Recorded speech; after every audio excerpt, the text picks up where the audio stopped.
call an overview of lymphomas here. Let me just get this organized here. I'm going to put this on so that we don't. Okay.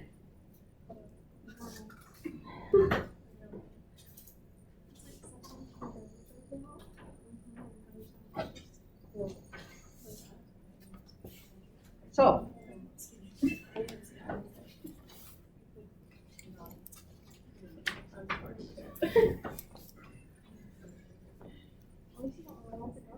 okay, so this is a older slide, but it basically does, it gives you all the information that you actually need.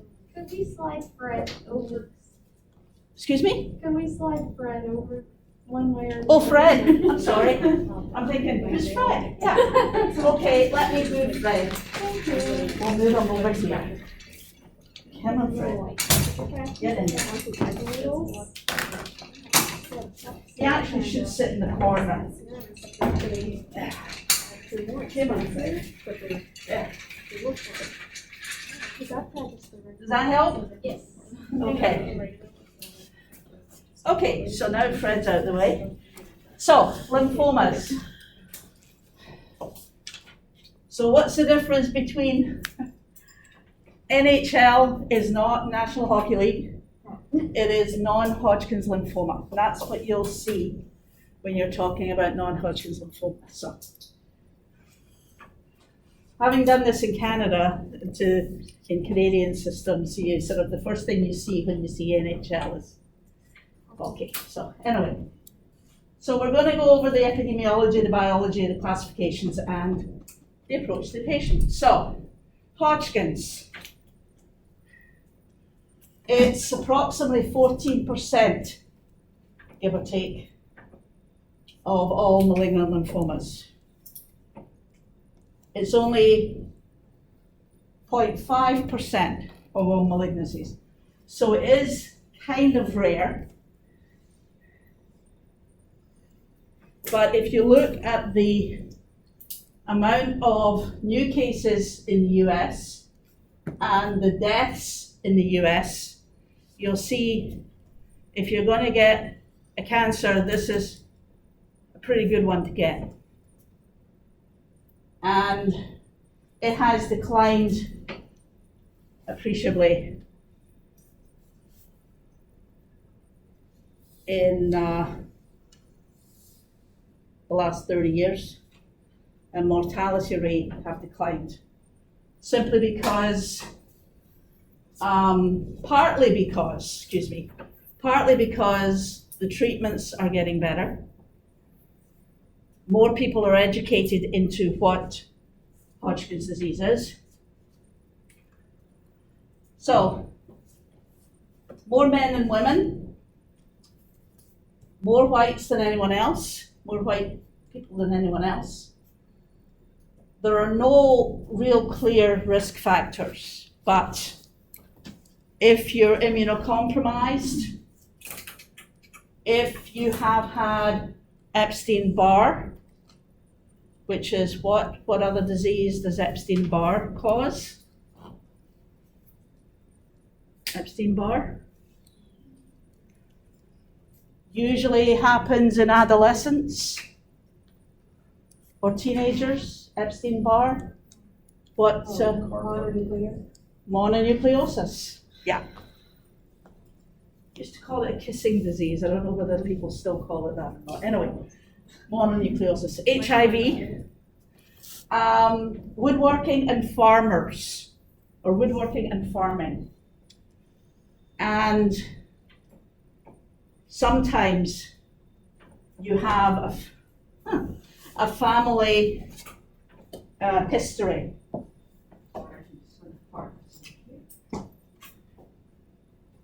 You have a family history. So it's the most common of the hematologic malignancies. 6th leading cause of cancer deaths. incidence is rising. This is non-Hodgkin's lymphoma. Overall incidence is up by 73%. So Hodgkin's disease is going down, non-Hodgkin's lymphoma is going up. Why? Well, it's increased notably in farming states. Kansas, Idaho, Texas, and in the states where there's a possible role of herbicides and insecticides. There's a court case going on at the moment that one of the big, I think it's Monsanto, the herbicide manufacturers are being sued by farmers and landscapers who use a lot or who are being exposed to a lot of herbicides, insecticides. And they have decided that herbicides and insecticides are a cause, or one of the causal factors for non-Hodgkin's lymphoma. There's another causation factor, which is Agent Orange. Anyone heard of Agent Orange? It's now a historical fact by now.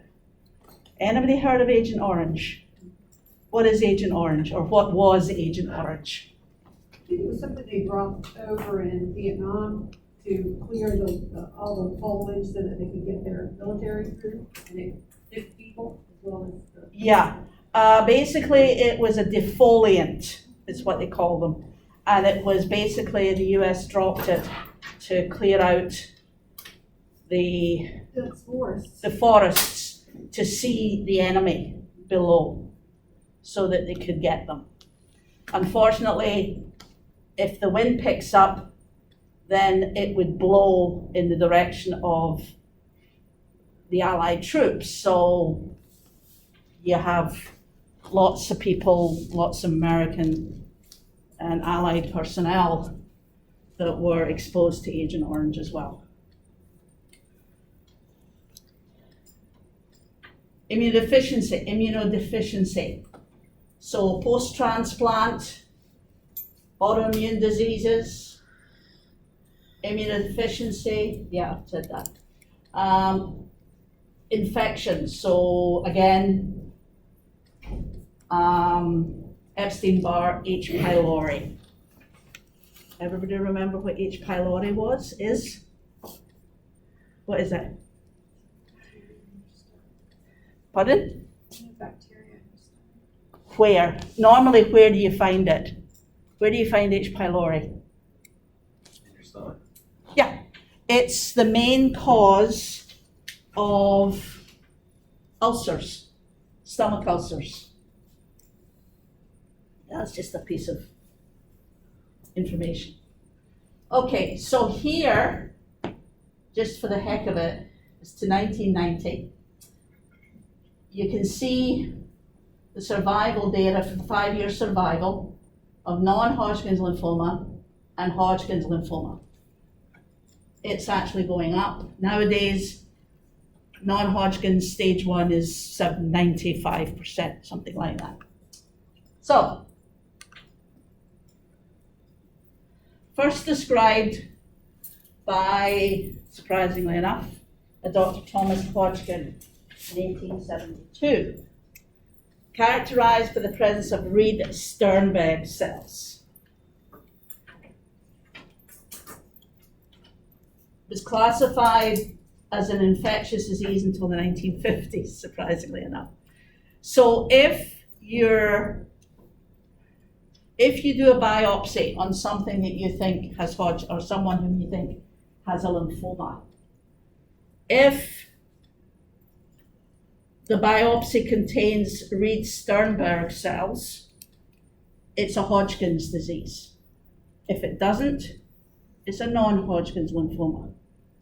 So it's one of these things that are specific to the disease. So there's your Reed-Sternberg cell, right there. So if you don't see that, it's not a Hodgkin. It's a non-Hodgkin lymphoma.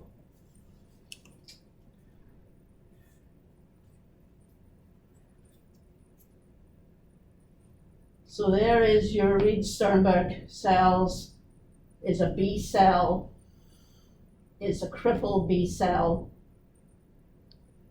It does not do apoptosis. It changes into the malignant cell.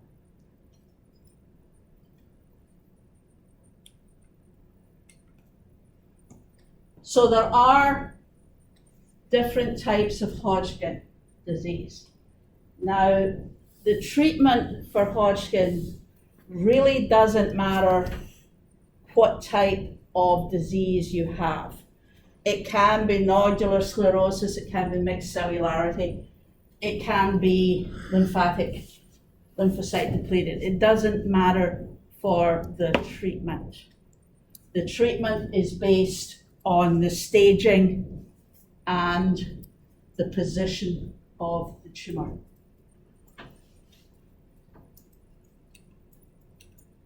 So you can see the difference between them. So there's your classic. Here, here, here. Reed-Sternberg cells. There's your nodular sclerosing type. So the approach to the treatment, as I said, is dictated mainly by where the disease is located and the staging. However, the non-Hodgkin's lymphoma is dictated mainly by histologic subtype rather than the results of the staging. So you're sort of backwards, or so Hodgkin's disease, you're looking at the location and the stage. Whereas the non-Hodgkin's disease, you're looking at these, what they call histologic subtype, what type of disease it is. So, staging, H&P. What's H&P? History and physical. History and physical. CBC, differential, and platelets. That's what we call a complete blood count. What's differential? What does that mean? I don't know whether they went over this in anatomy and physiology or not. If you get sent for a complete blood count and differential, what does the differential mean? What do they do? Okay. So what the differential means is that they divide the white cells, the white cell count, into its components. So you have neutrophils, you have eosinophils, you have whatever. So you get a number for each of those, which are included in the white cell count. That's what a differential means. And platelets, obviously. So, other ones, ESR. Can anybody tell me what ESR is?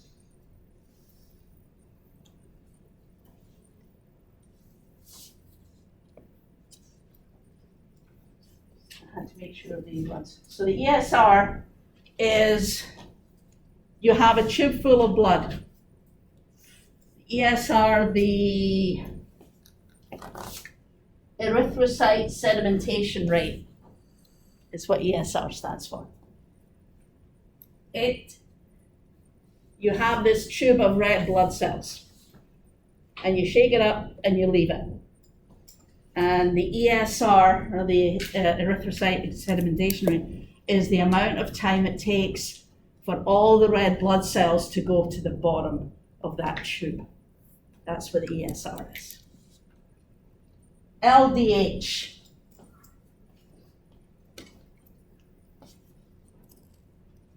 LDH? Sorry? Did you somebody? Low density something, okay. It is actually lactate dehydrogenase. And that picks up in the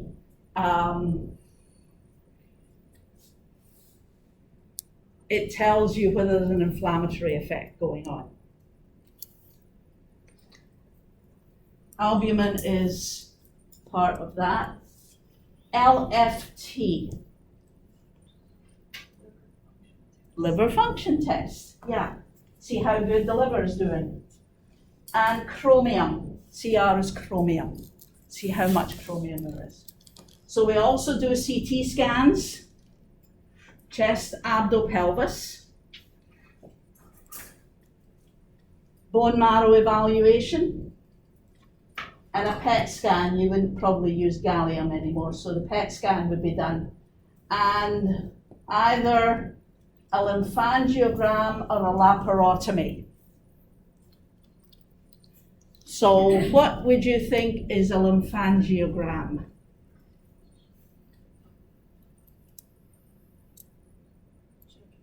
Procedure to look at the lymphatic system. What type of procedure? Imaging procedure. Imaging, yeah, usually x-rays or CT, you can do them in CT now. So what they do is they put a dye in through the lymphatics and do images, and you can follow the dye through the lymphatics and see if there's anything that is not normal or abnormal. So here is the staging system that we use for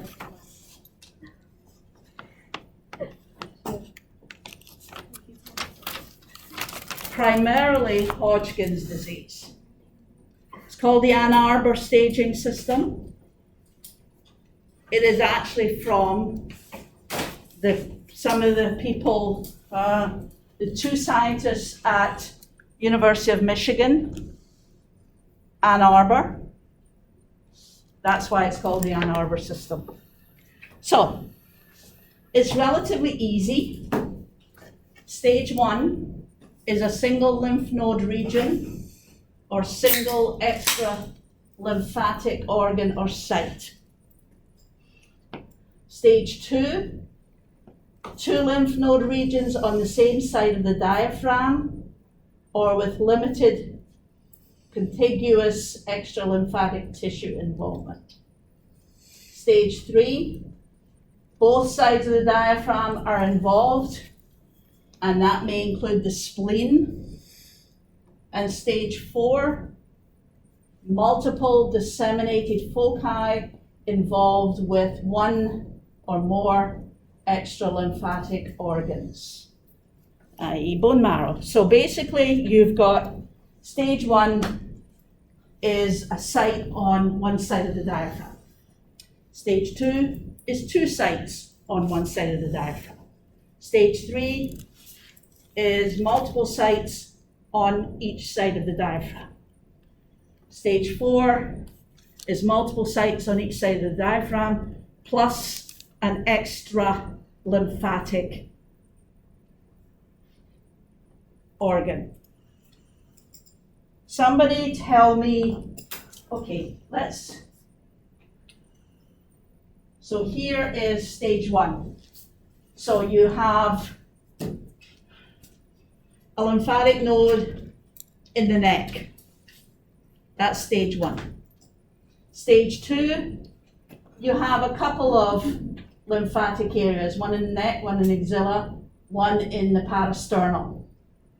But they're all on the same side of the diaphragm. Stage 3, you've got nodes up here, nodes along the paraortics, and nodes in the inguinal or iliac area on both sides of the diaphragm. Stage 4, you've got nodes on both sides of the diaphragm, and it looks as if this poor person has got nodes everywhere. So he's got extra lymphatic nodes, which means anything that's not lymphatic tissue. So lungs, bone marrow, bone, whatever. Okay? So, E, you may have noticed that going back here, you've got E here, and you've got E here. E is a designation for extranodal disease. So if you had a node, everything's on one side of the diaphragm, lower, it's still stage 1 because it's on one side of the diaphragm, albeit lower. And then you've got E, but that's in the spleen. That's still extranodal, but it's not extra lymphatic because the spleen is a lymphatic organ, right? Yeah? Yes. Yeah, okay. So, B symptoms. These are the 3 main B symptoms. There are others. These are what they call the classic symptoms. Some people do not have these symptoms, and they would be classified as 1A, 2A, 3A, 4A. If you have B symptoms, then you are 1B, 2B, 3B, 4B. So, recurrent drenching night sweats during the previous months. Unexplained, persistent, or recurring fever with temps above 38 degrees C during the previous month. An unexplained weight loss of more than 10% of the body weight during the previous 6 months. Those are B symptoms, and they tend to make the diagnosis or the prognosis worse if you have the B symptoms. And then you have this bulk. This doesn't come into Hodgkin's, but it does come into non-Hodgkin's. So bulk is a 10 centimeter nodal mass, or if you have mediastinal mass, which takes up 1/3 of the diameter of the thorax. So, without looking at the book, ladies and gentlemen, tell me where do we get lymphatic tissue? Which areas have lymphatic tissue? Obviously where? Cervical nodes? Okay. Axilla? Sorry. Thank you. That's okay.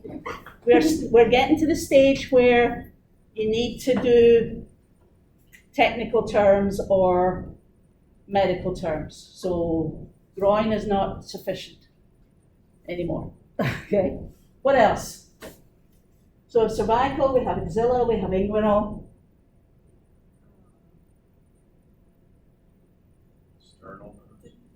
Sternal. So it's actually called parasternal. Sternal. Okay. Come on, there's lots more. There's lots more. Okay. We're going to start here. Para aortic.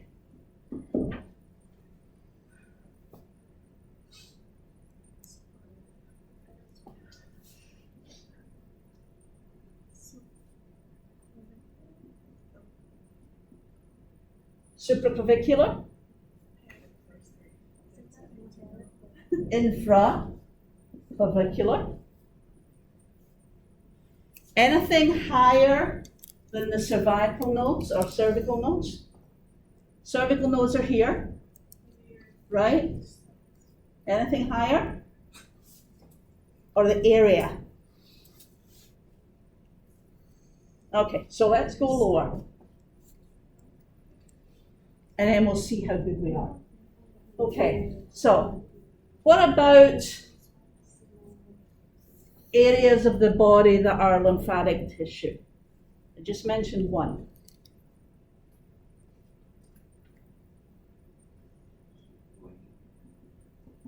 Spleen. Anything else?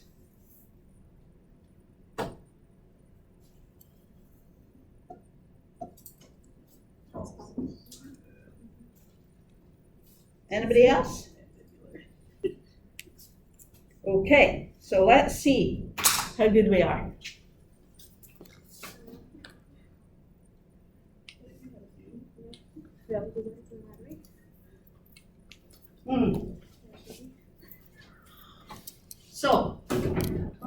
So we've got cervical, pectoral, axillary, mediastinum, hilar, brachial. We've got spleen, we've got paraortic nodes, we've got the mesenteric nodes, we've got the iliac nodes, we've got the inguinal nodes, femoral nodes, popliteal nodes, and we have Waldeyer's ring, which is up here.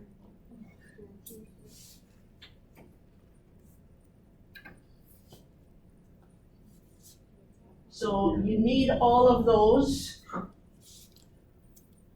So in this area, obviously these are duplicated, right? So if you have axillary and pectoral on this side, you have axillary and pectoral on that side. So you have duplicates all the way down, okay?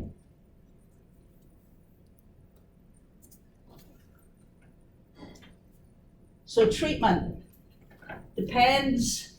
approach depends on staging, prognostic factors, and comorbidities. Stage 1 and 2, radiation, chemo, or combined therapy. Bulky stage 1 or 2, combination, chemoradiation. Stages 3 and 4 is combination chemotherapy only. We do not usually give radiation to anyone who's stage 3 or 4 as far as Hodgkin's. So, what age group are we looking at for Hodgkin's?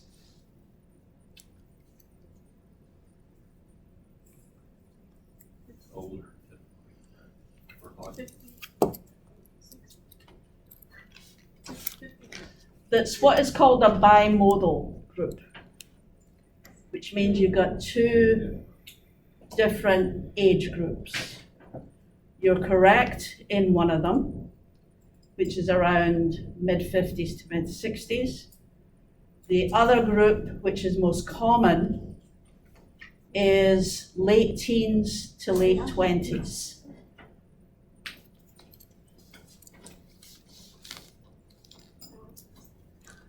So then, now you had the adverse prognostic features, which means if you have these things, you have a worse prognosis. And this is for stage 1 and 2, which are early stages. So, you have more than 3 nodal sites, you have a worse prognosis. So for example, if you have cervical nodes, axillary nodes, and parasternal nodes, you have a worse prognosis than you would if you only had axillary nodes. Bulky adenopathy. What does bulky adenopathy mean? What is adenopathy? Pain or dysregulation of some kind of glandular tissue. And yeah, okay. It is not pain, it is just enlarged. And bulky means it's enlarged quite a bit. Remember what we said, what was it, 10 centimeters was counted bulky? So if you have nodes that are 10 centimeters bigger than normal, you have bulky adenopathy. ESR is greater than 50. If you have B symptoms, if you have invasion into critical organs, which may be lungs, for example, if you're male, if you're older than 40, and if you have these two subtypes. Should probably not receive XRT alone if any of the above are present, because the relapse rate is higher. So in that case, you would give combination chemoradiation. Adverse, again, 3 and 4, you are male, you are 45 and over, your albumin is less than 4 grams per deciliter, your hemoglobin is less than 10.5 milligrams per deciliter, you have stage 4 disease, your white cell count is above 15,000, and your lymphocyte count is below 600.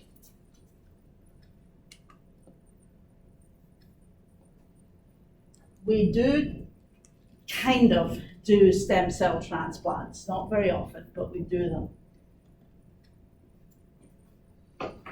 They have high dose chemo followed by stem cell transplants for patients who have relapsed.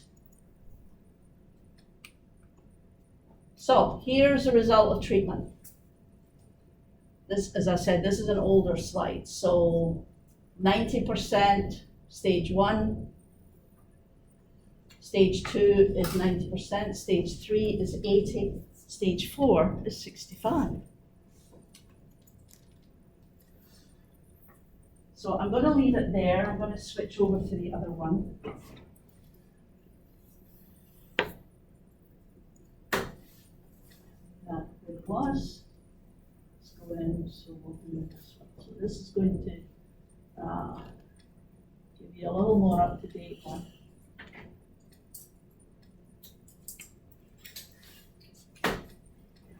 Okay, so bimodal. It says here 25 to 30. That's a little old, in my humble opinion. That's what the book says. I know that's what the book says, Okay. but normally you would see people from late teens to 30. That's clinical data rather than book data. So, and older than 55, and it is most common in men. So again, genetic predisposition, mono, and immunosuppression. So you have location, and we went over the locations you can get. The most common place for the first location is cervical nodes up here. That's the most common site that you would first see them, but they can appear anywhere on either side of the diaphragm. B symptoms. So symptoms would be a mass, usually painless mass. B symptoms, we've gone over those. Okay.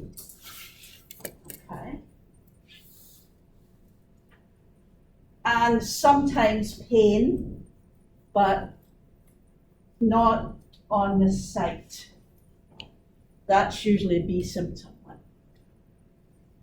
Reed-Sternberg cells. So as I said, if it doesn't get a Reed-Sternberg cells, it is not Hodgkin's disease. So there's your nodular sclerosis, mixed cellularity, lymphocyte depleted, and lymphocyte rich. So, imaging. CT and nuc med. Nuc med is a PET. Why is PET scanner counted nuclear medicine? Who's doing PET tomorrow? Okay. Why is PET scanner counted nuc med? Injecting a patient with radioactive Tracers. tracers. What is a radioactive tracer? It's an approved radiopharmaceutical that releases. Yeah, but radiation. what is the That's a type, specific type, the specific The glucose one, it the, could be Yeah. fluorine 18, yeah, FDG. FDG is fluorine? Yeah, that's got a key fluorine. thing. Yeah. Okay, FDG, yeah. Okay, and it does pick up glucose, but it's not, that's not the name of the animal. You did good. Okay, patterns of spread are predictable. So, if you have nodes in the cervical nodes, they tend to go from cervical to axillary to parasternal, so you can actually tell where they're going to go. They tend to be contiguous, and we've already saw what the Ann Arbor system is. So we can do surgery. We can actually remove them, or do surgery just to do a biopsy. Surgery really doesn't come into it very much. But we do chemo, ABVD, which is doxorubicin, bleomycin, vanplicine, and daxorubicin, or MOP, which is nitrogen mustard, vincristine, procarbazine, and prednisone.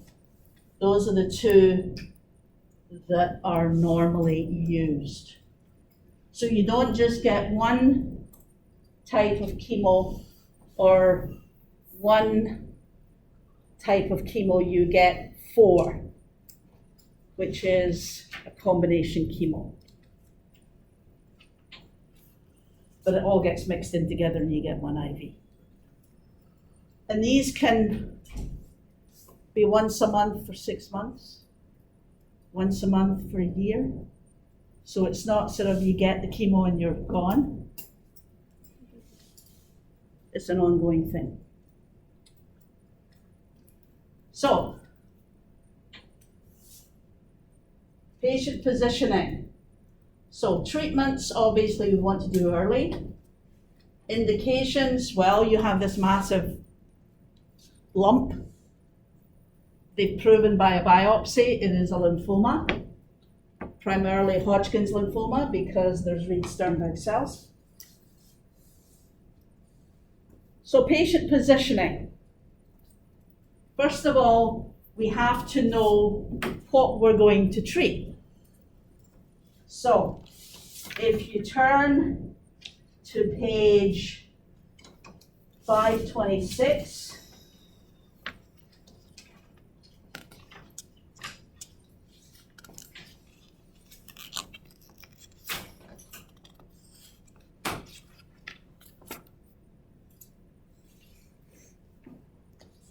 this is called I'm sorry. Let me just check this here or something. Okay. So this is,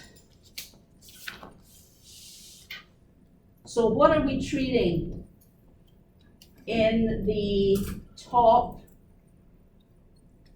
Total nodal irradiation. The little diagram in A at the top, you notice that the tumor site is in the cervical nodes, right? You don't have your book with you? Okay, let me see if I can, She has a book on her computer, I can just look at hers. okay, no, here we are, there we go. So, this is total field irradiation. You notice that this particular person, all right, has nodes in the cervical area. So what we need to do, because we know that the next step to there is in here and then in here. So what we need to do is we want to treat all of the lymphatic areas above the diaphragm. And that is called a mantle. I mentioned that the other day and everybody looked at me as if I was nuts, wondering what a mantle was, sorry. So, that is a mantle, the top one. It used to be called a Gothic arch, and anybody who has ever looked at churches or anything like that can see why it was called a Gothic arch. Nowadays, it's called a mantle because nobody really knows what a Gothic arch is anymore. So, however, this is a mantle. So we're treating all of the nodes above the diaphragm. So we're treating the axillary nodes here, the mediastinal nodes here, any of the nodes above here. This is the cervical nodes, and any of them above here. We're also treating up to, sorry, I'm going to take this off, up to here. So you want to treat up to the mastoid. The head is back. Think about if you were making a mask, and the masks we've made have all been what we call the head in a standard position. So it would be sort of like that. Because we have to treat the mastoid and the inframammary nodes here and the maxillary nodes, we have to have the neck hyperextended. Like Basil just folded. Okay, so we have to have the neck hyperextended. So we're treating up to here.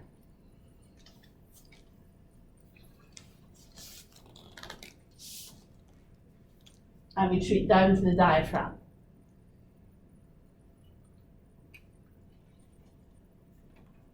So, here it says upper mantle. Don't do that. Just call it a mantle. There's no such thing as an upper mantle. There's no such thing as a lower mantle. That's why upper mantle is just, it doesn't exist. So, get back to our positioning. So we're treating from the mastoid to the diaphragm. We're treating the axillary nodes. We're treating the parasternals. We're treating all of the areas between the lungs. How would you position your patient?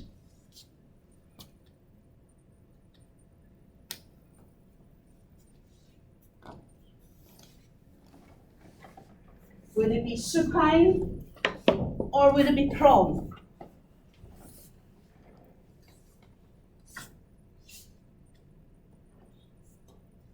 Anybody? Care to take a guess? Supine, did I hear supine? Yeah, supine is better.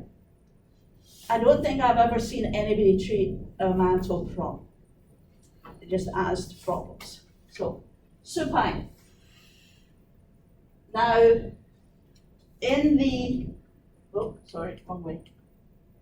Here, you have the arms extended, sort of out like that. Obviously, you can't treat with the patient's arms out like that because it'd never go through the CT. So, the arms have to be somewhere where we get through the CT. So it says arms up versus akimbo. First things first, what is akimbo? Both arms down at your side? Or on It's hip? actually like that. Actually further down, usually we try and get it like that. Because remember, you're having to go through the CT. If you have what is called a wide bore, you can probably get the arms like that. If you don't have a wide bore, then you may not. So the other option would be have the arms up. It's actually more comfortable to have the arms down. That's what the classic treatment is. So, we have the arms up. We've decided on supine. Immobilization. Back lock? Yes, no, maybe, kind of, sort of? Yes? Yeah, we need a back lock. Some places do a whole body back lock, and we'll explain why later. An aquaplast mask. Because your head has to be hyperextended, or patient's head has to be hyperextended. So I don't care how much you say, well, I can keep my head up like that. No, there's no way. In clinical, it may work in theory. I can assure you in clinical practice, it just doesn't work. The patients will have their head up and then you'll slowly as they relax. So when you're making a mask for that, you use a different neck. Yeah, so remind me when we're upstairs tomorrow, Wednesday. I'll show you the mask, I'll show you the head base that we use. There isn't one, maybe. And would that include the shoulder as well? No.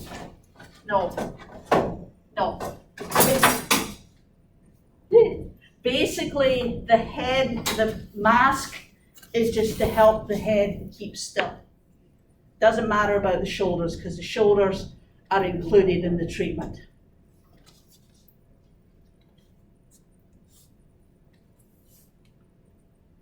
So,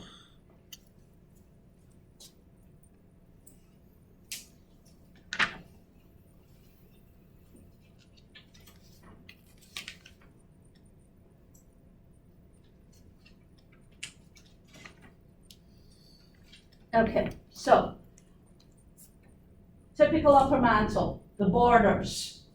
So the borders are superior, lower mandible and mastoid tips. Chin is hyperextended, so cervical and submandibular nodes can be treated while treatment of the mouth is avoided.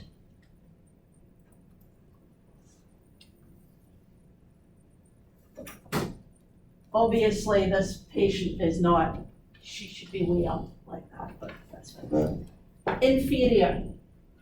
So this is the border we want inferior. So it will be T10, T9, T10 interspace.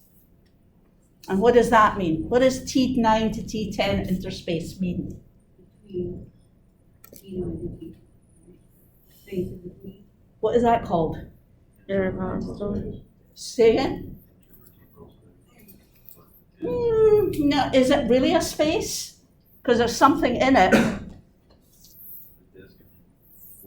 Disc. Yeah, so it's, yeah. And lateral flash beyond the axillary nodes. So you can see here, you've got flash. The axillary nodes are here. So you have, they should have flash down all here. So the field, you should be able to see light on the lateral edge of the patient. So shielding. You can see most of it here. So shielding, what are you shielding here? Lungs, yeah. We're treating the mediastinum. We have to treat the mediastinum. So the lungs are going to be shielded. Also, what's up here? Why are we shielding? What's shielding here? Pardon? What do you think we're shielding there? Top of, humerus head? So The we're humeral talking- heads, no, the humeral heads. That's what we're shielding. We have to be careful not to shield anything else other than the humeral heads.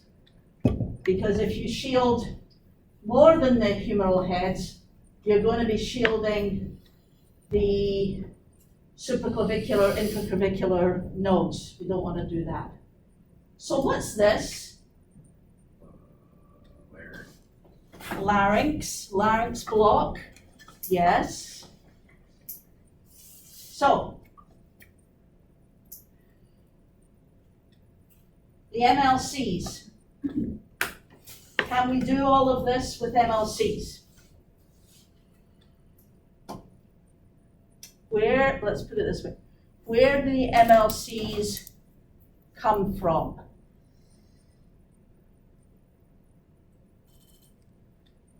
They come from which area?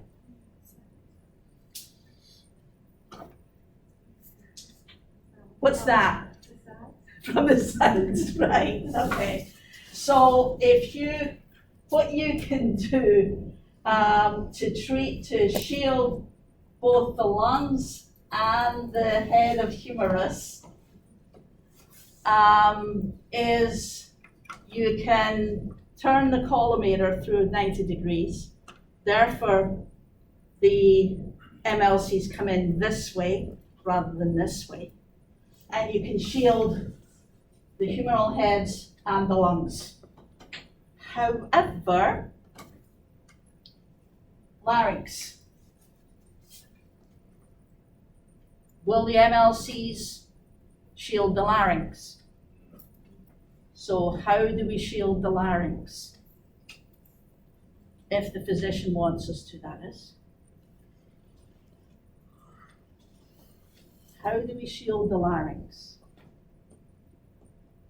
Would we use the Cerebin block? Pardon? Would we use the Cerebin blocks? Or- You can use a Cerebin block, yes. And how do you get it to there?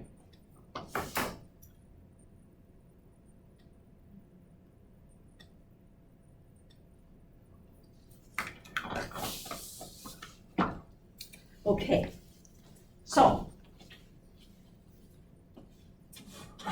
this is a Cerebin block. I showed you this way in the beginning. This is the size or the thickness that a Cerebin block has to be for 6 MV. What we would do in this case is this would not be there. We would just put something like this tray into the machine, and we would make a Cerebin block which is probably about 1 centimeter square, about this thick, centimeter square, and we would hand place it on the tray. Now, every time you put a Cerebin block on, it throws a shadow because you have a light field. The Cerebin block will throw a shadow onto the treatment field. How do we make sure that that Cerebin block that you're going to hand place is going to be right over the larynx?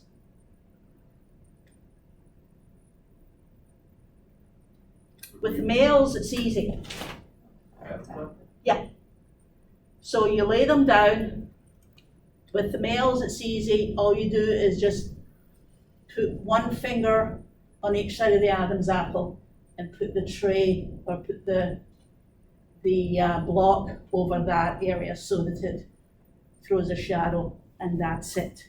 And you have to make sure it stays there, obviously. What about the ladies? It's sometimes difficult to find the Adam's apple on a lady. What would you do in order to find that? Pardon?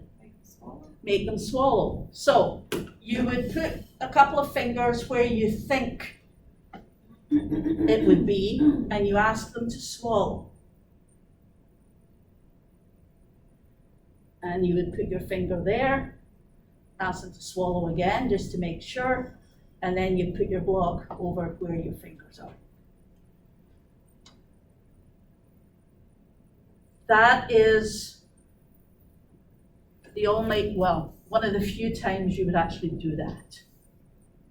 Normally we wouldn't do a standalone block like that.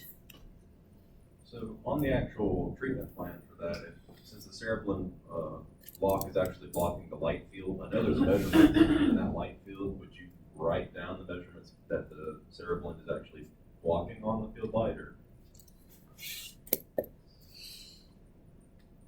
Measurements? Like What the, kind of like the measurements? increment lining on the, like when we were on the simulation machine.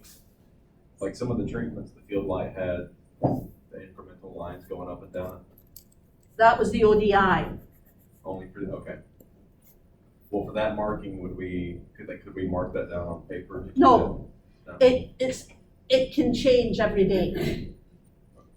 Depending on where your patient lies every day, it can change. And since you're shielding all of this and these, this little thing probably wouldn't alter the calculation much. What does, however, is the tray. If you put the tray in, the tray is usually what they call the tray factor, is usually 0.97. So you would have to include that in your calculation, or the dosimetrist would have to include that in your calculation. Okay? So, the other thing that you have to be extremely careful of is that if you are going to do an APPA, which is normal, you treat this side and then you treat the back.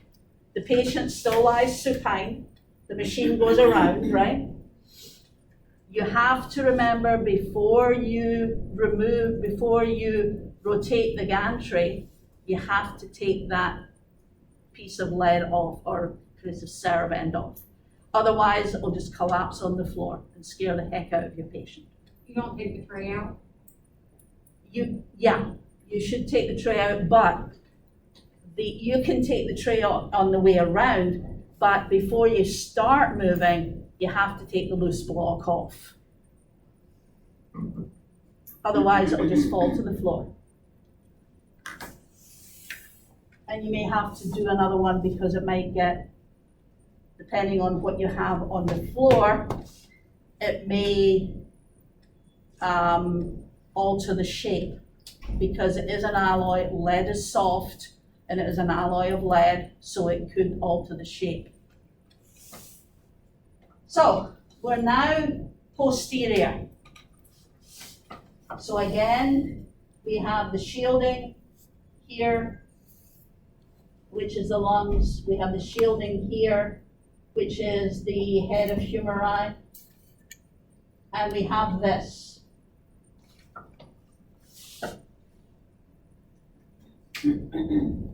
Which is shielding what?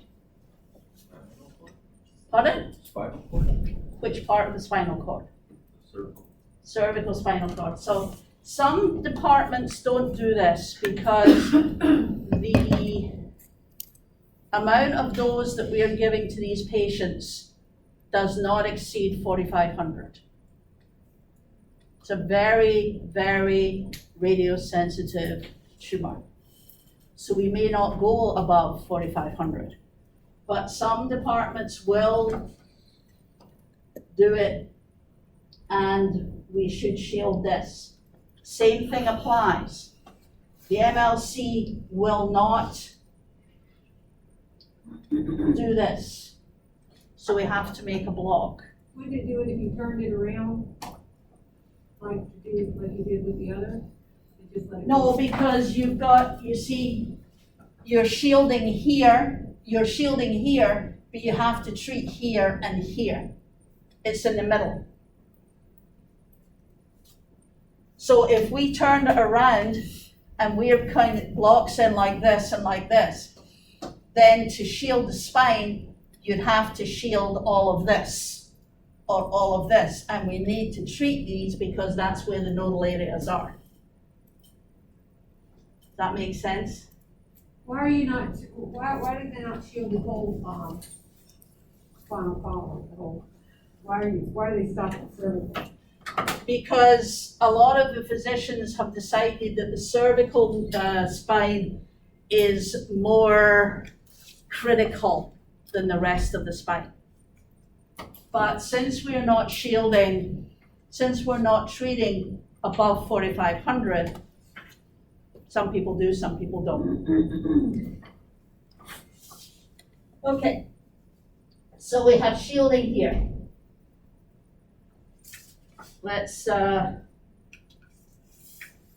special considerations. So we have to make sure that the patients are able to keep their head in the same place. Hence the mask. And the doses, you're doing stopping at 3,500. 3,500 to 4,000.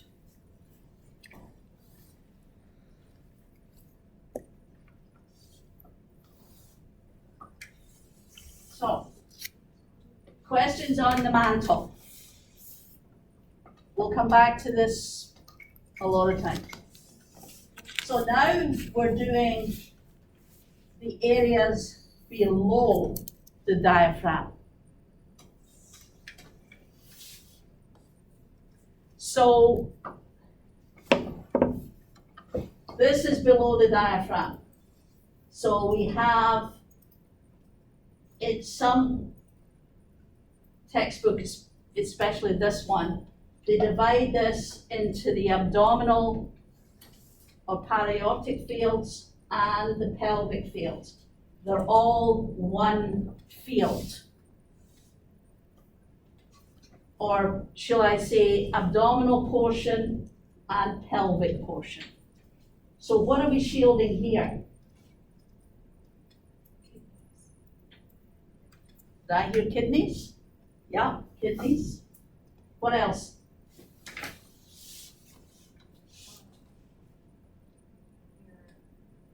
Your reproductive intestines and your rectum. Yeah, you're in this particular case, you're shielding the male reproductive organs, shall we say, for want of a better phrase. Okay, so the abdominal fields, if the spleen is still there, still intact, then you would also treat the spleen. If the spleen has been removed, which is sometimes done, then you would treat what is called the splenic pedicle, which is the small area which the spleen sits on. And it would be up here somewhere. So let's see. So the spleen, paraortic, and retroperitoneal nodes are treated in an APPA abdominal fields.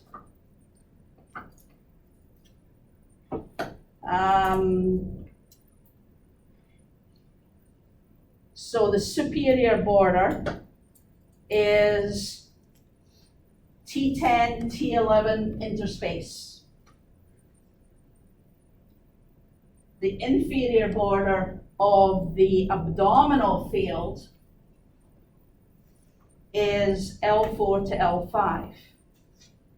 And the lateral borders here are basically 9 or 10 centimeters in width.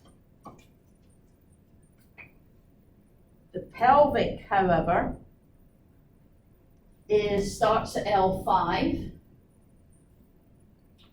inferior is 2 centimeters below the ischial tuberosity.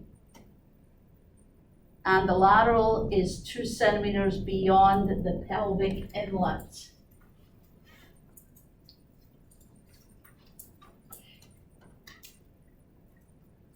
So these, basically, all of this is commonly known as an inverted Y. And you can probably see why it's called an inverted Y. Upside down. Yeah?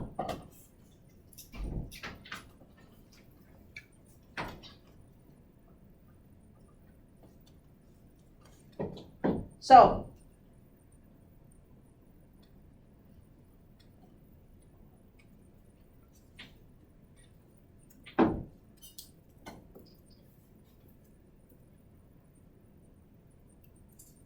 the female patient, a pelvic block can be designed to shield the ovaries, but they can also undergo an oophoreplexy, which is a procedure to move the ovaries midline,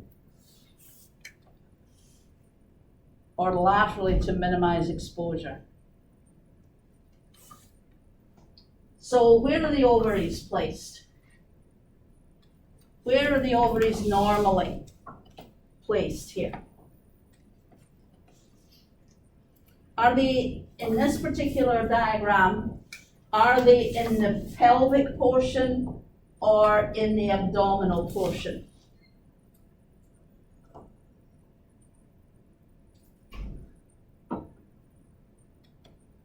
Anybody? Where are the ovaries in? Where are the ovaries placed? I mean, where would you find the ovaries?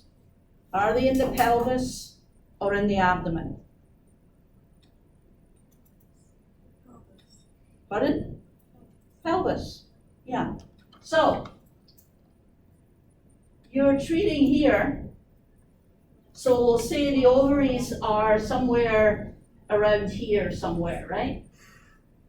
Approximately. They're going to be they're going to be treated. Do you want them treated? No. So, and the problem with putting a protection shield on is that you may shield some of the nose.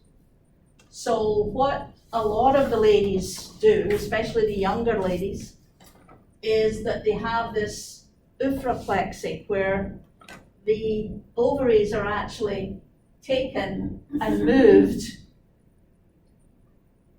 up to here so they can be shielded.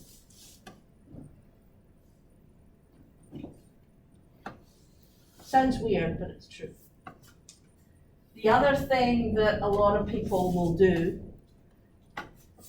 is, if they're male or female, it doesn't matter, well, it does actually, but the males, we would suggest that they bank their sperm, and the ladies that would bank their eggs, just in case, because the dose that we're given is not that much. It ranges from 3,500 to 4,000 usually. But it's enough to maybe give them a problem with fertility.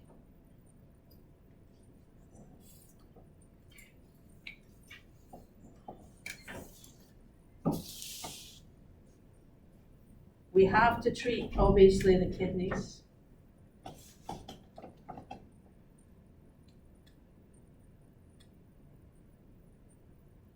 So depending on whether some of them may have chemo, some of them may not. If you look at your book on 526, you will see what I mean by the splenic involvement. This is B. The diagram B shows the mantle and the inverted Y with the spleen intact. And we treat that area, we treat the spleen. In C, the spleen has been removed, but we still have what is called the splenic pedicle. So we treat that as well.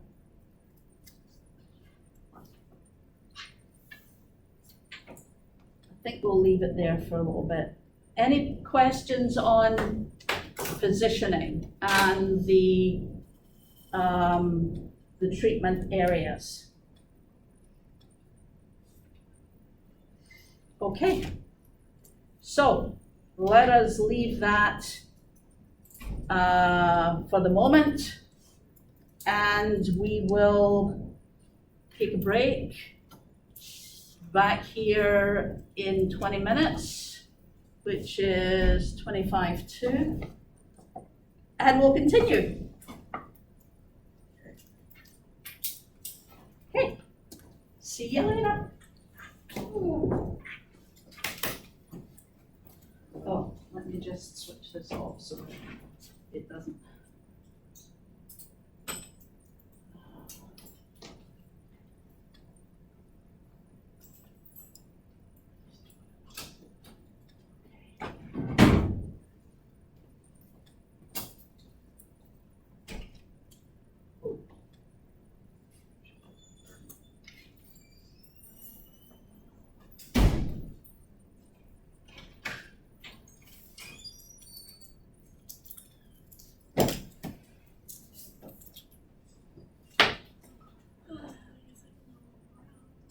It's cold in here. Oh, wait, let's check.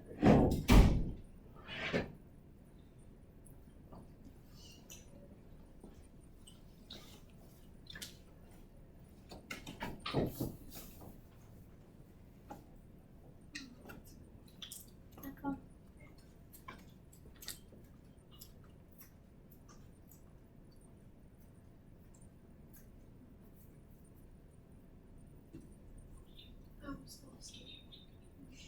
My eyes closed and she was just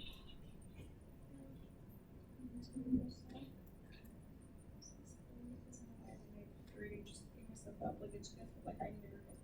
Yeah. Just put myself busy figuring out like the whole class that comes to myself as well. That's sad. It's okay, it's like I have. Yeah. It's like I have all that much.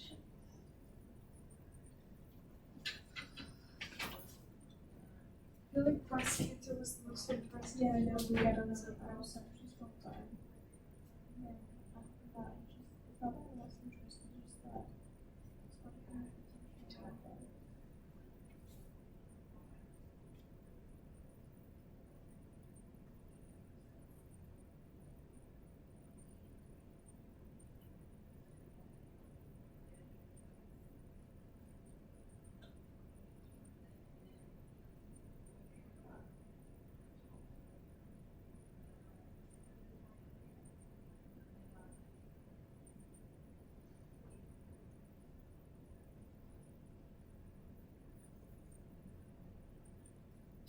I was falling asleep, so I started making a to-do list for our life, and it's stressing me out. So many things.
password.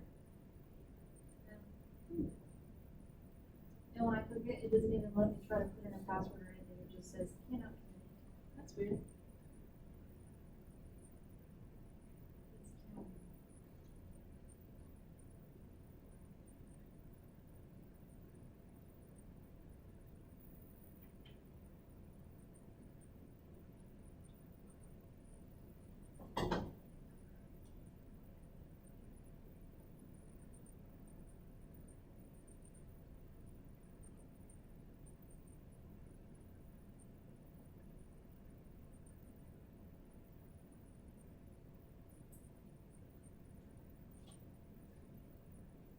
Just a reminder, because I almost forgot. Make sure your Complio is compliant before clinicals. Need to update my shot. Because I got, like a couple months ago, I got a flu shot, but I never put the form in Complio, so it still says non-compliant. I never put my physical form in. Yeah, I got the physical, I didn't ever put it in, so I'm gonna do that. Yeah, I think it had everything. Do we have to like email it to her somehow I or? think it's like connected to. Yeah, it's connected. She like, I don't know if she'll know. I think it'll probably tell her if somebody's not. Yeah, probably, or the clinic will tell her. Yeah.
Are we gonna have to get COVID tested before?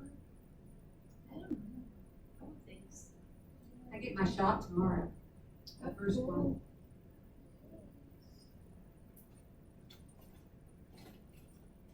Yeah, cause on the thing it says COVID-19. No, are you serious? Yeah, it says optional, but I don't know if that means like the vaccine or if that. Well, we can't get it yet, can we? No, I think they're gonna open it up for everybody next month. I'm still undecided about it, man. I Yeah, know. it's a lot to think about. I mean, if I have to get it, obviously I'm gonna get it, but like just I think we're gonna be required eventually. eventually, yeah. Because we're like healthcare and stuff. But so I I'll guess- try I think it to all wait. depends on what hospital you get Like I sent know I'm to. gonna get it For clinic. eventually, but I was trying to wait as long as possible. Me too. I just wanna know what all side effects people get first, you know? I think the problem is that they already know what immediate side effects people get. The problem is gonna be the long term. Yeah, Exactly. And that's we not don't gonna be know known that. for, And so And for that's what like scares our me. generation, it's like, okay, well, but then you think about all the vaccines that we take these days, like somebody had to be first, you know? right. But So- they typically had clinical trials for years before it got pushed out. This got pushed out pronto. Right. They have never done it this quick before. Don't they know, they don't even know how long the immunity lasts, right? Yeah. No. They What's the said- point in getting a vaccine that you still have to wear a mask and you can still give it to people?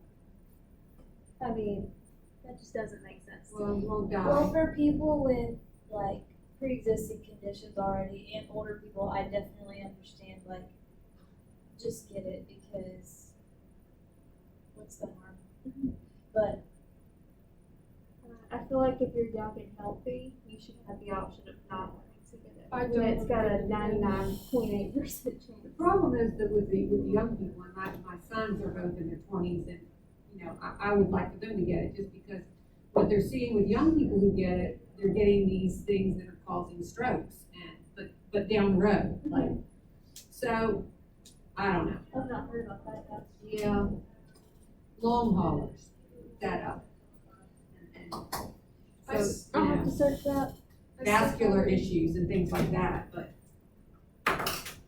My sense of taste and smell still aren't 100%, so I don't want to do that. I still haven't gotten I can't, it, and I'm so I scared can't to give it a taste shot and things, get I smell infected. things, so I'm like, I spent a Don't whole want that week smells like- unknowingly with somebody who had it and never got it, and I just don't.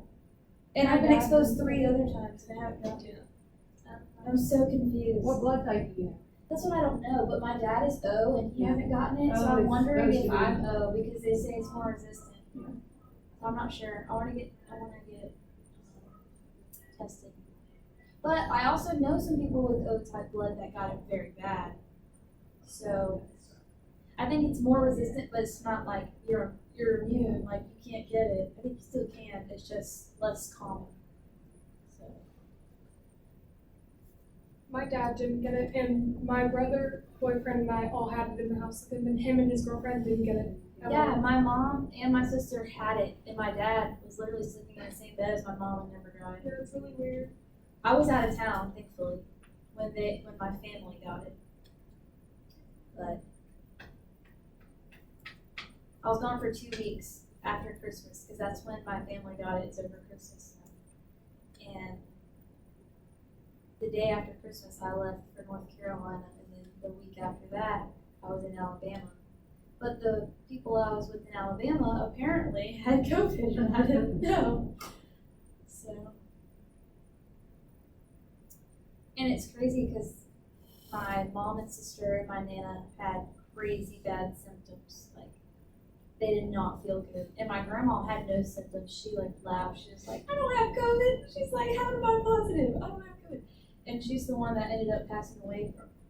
Like, she didn't feel horrible. She was just out of it. And my mom picked up on it. Like, you're not okay. Like, what is wrong with you? And made her go to the hospital just to get checked out. And turns out her oxygen was like 52%. And they were like, how are you okay? And she was just out of, like, she was just having brain fog, basically. That's all she was experiencing. No, like, congestion, nothing. And so, it's crazy. It's different for everyone. Right, that's the problem too, the symptoms are so varied. That's what they're saying, it might have been around for like a year before you even knew about it. Exactly. I think I had it 2 years ago in 2019, right around Christmas, because I had a horrible migraine I ended up in the hospital with. And they were like, oh yeah, you just have the flu. They tested me for flu, didn't have it. Yeah. And then they tried to give me antibiotics, they didn't work.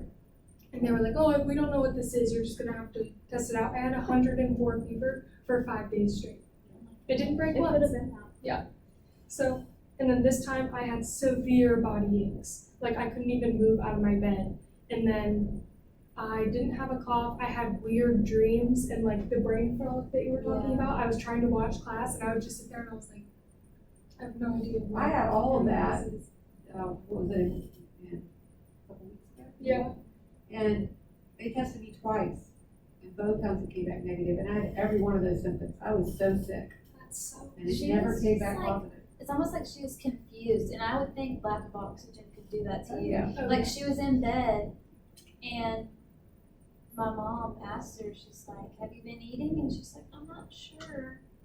I don't know. And she's like, I mean, have you ate or not? How old was she? She was 70. So, yeah. And It's like she's a like, poser issue. well, do you remember us coming over and or whatever? And she's like, yeah. And she's like, well, what are you doing right now? She's like, I've been in bed. So who knows how long? I think she had been in bed for literally a couple days. And because she lives by herself. She's not married or anything. And so my mom already had COVID, so she wasn't worried about getting exposed. So she went over to her house and took her to the hospital. She was in there for a month. Wow. It's the main thing is when it turns into pneumonia. That's when you have to worry because that's what happened. And they say like 80% of people that with COVID pneumonia that go on the ventilator don't go off. So, It's your, so you just keep going down. Somebody just said that they're like scheduled their appointment to get the vaccine.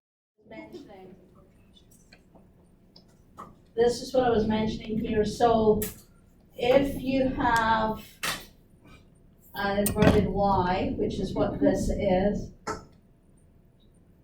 you can either treat the spleen in the inverted Y treatment fields, or you can extend the mantle down, which is presently called an extended mantle, to treat the spleen within the mantle area. It's easier, actually, to treat the spleen in the inverted Y. So this is the spleen intact, and you would treat.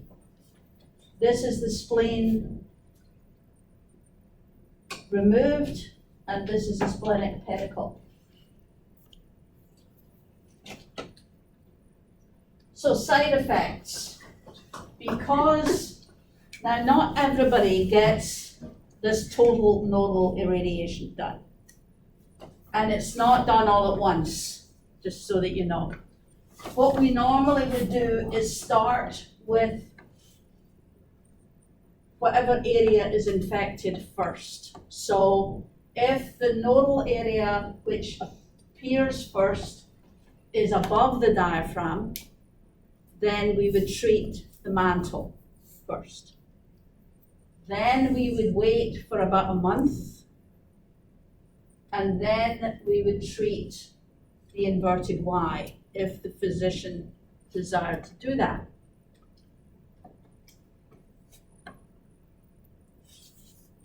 What would be the considerations if the doctor said, okay, we're going to do the mantle first, then we're going to wait a month and treat the inverted Y?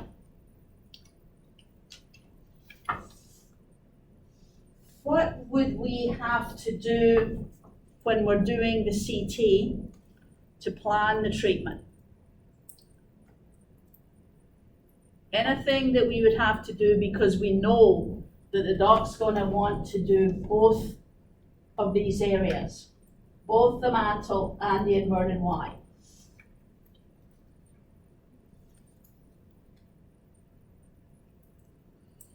Anything that we could do in CT to make sure that we can continue with the other field without making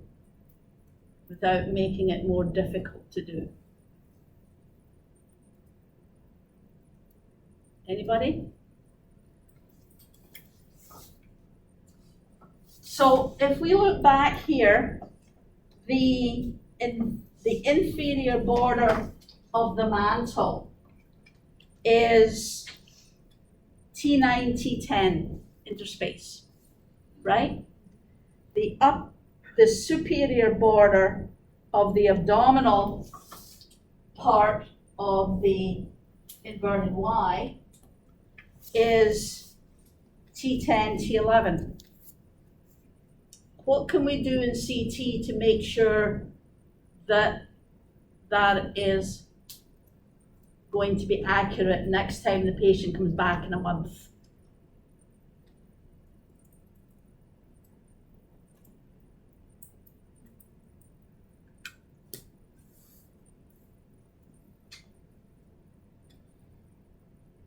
Not even in CT, we could do it on the treatment machine.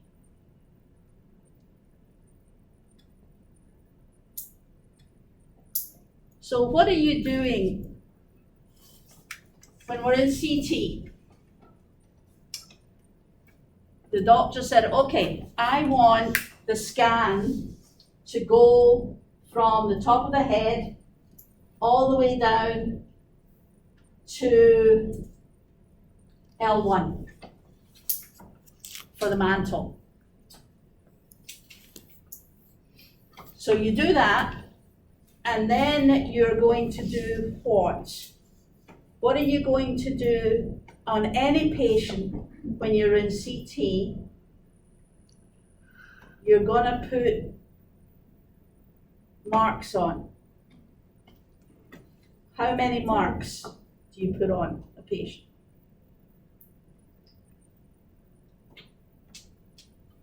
3.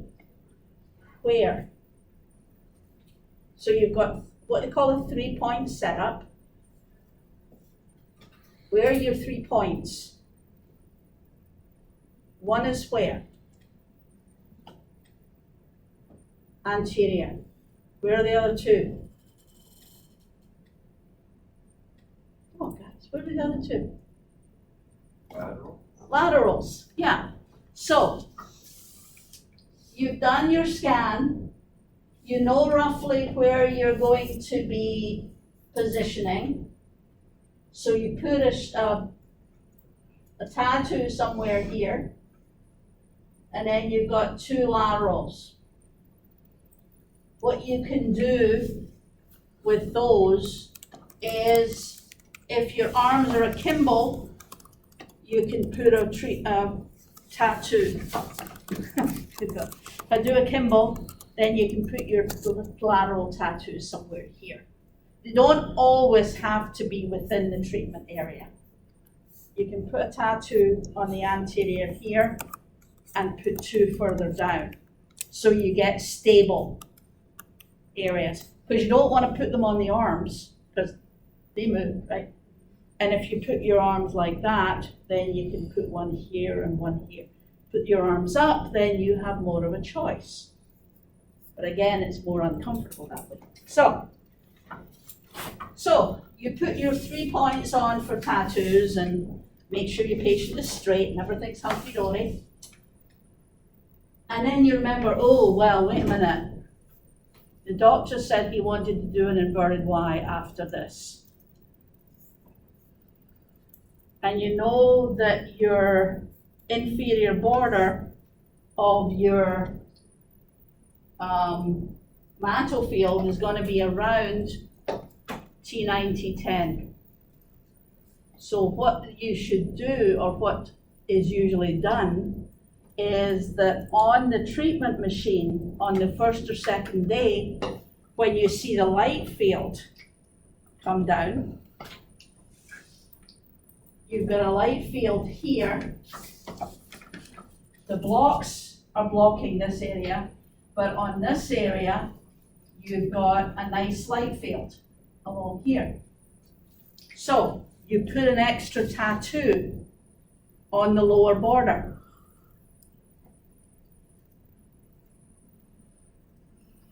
Why? Why would we want a tattoo on the lower border? Make sure you don't overexpose, I guess. Overexposed, what do you mean? You're doing the bottom of the So you're doing the mantle, you've got a tattoo showing where the inferior border of the mantle is. When the patient comes back, along with photographs, then you can tell where the lower border or the inferior border of the mantle is, so that you can match the superior border of the inverted Y. And the other thing is, and this is why a lot of departments that do this type of treatment do a full body back lock, so that the patient is in exactly the same position for the inferior part as was the superior part. So they get treated in this massive back lock, which goes basically from the middle of the tib fib up to their head, so that they lie in exactly the same position for both areas, albeit a month apart. Does that make sense? So if you had your patient with arms akimbo on the mantle field, then you want the patient with arms akimbo for the inverted Y. However, if you have the arms up for the mantle field, you still want the arms up for the inverted Y. Why? Why does the arm position have to be exactly the same?